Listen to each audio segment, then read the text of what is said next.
Hi, my name is Jorden Mumphrey, and I'm here today to analyze and rebalance the Hayward Gibb Hill Scholarship Fund.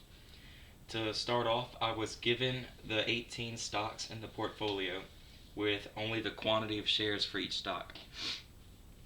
So to find the worth of each stock, I went to historical prices and found the price of all 18 stocks in 2002.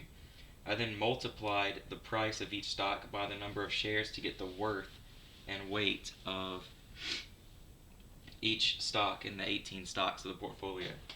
Once I got the worth and weight, I added up the sum to get a total value of the entire portfolio of $476,750.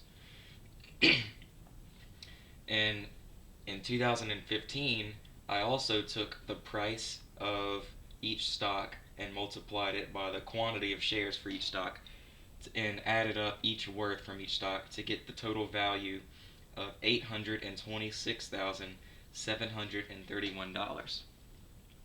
The rate of return over that 13-year span is 73.41%. And that's actually pretty good, except for the fact that if you had invested all of that money into the S&P 500 over the same amount of time, your rate of return would have been 87.23%. That is a difference of almost 13%. So you're pretty much better off scrapping the research and the 18 stocks and just taking the money and putting it in the S&P 500. Now, in order to rebalance this portfolio, I would not only have to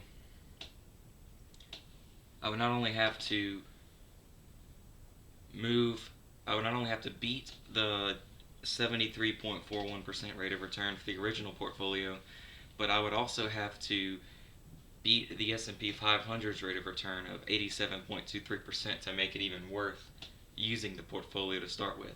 And losing to the S&P 500 isn't really a bad thing, considering 96% of all mutual funds and portfolios lose to the S&P 500 on a regular basis over a long period of time.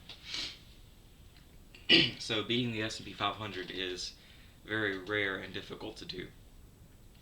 But in a simulation, what I did was to beat the S&P 500, I removed the stocks of AT&T, Centerpoint, Krispy Kreme, and Pfizer out of the portfolio, and I replaced the funds from those stocks with stocks of Under Armour, American Airlines, and Disney.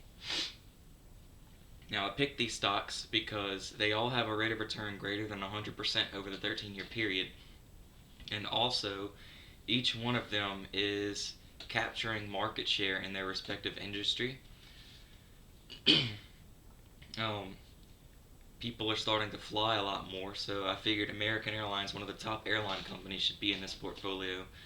And Under Armour is catching up to Nike, and they're really taking over the market in that industry. And I think they have a lot more room to grow, so they have the potential to do the same or have the same results over that 13-year period.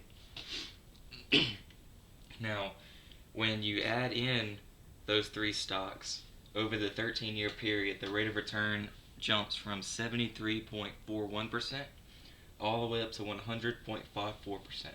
So now instead of losing to the S&P 500, you're beating the S&P 500 by almost 12%.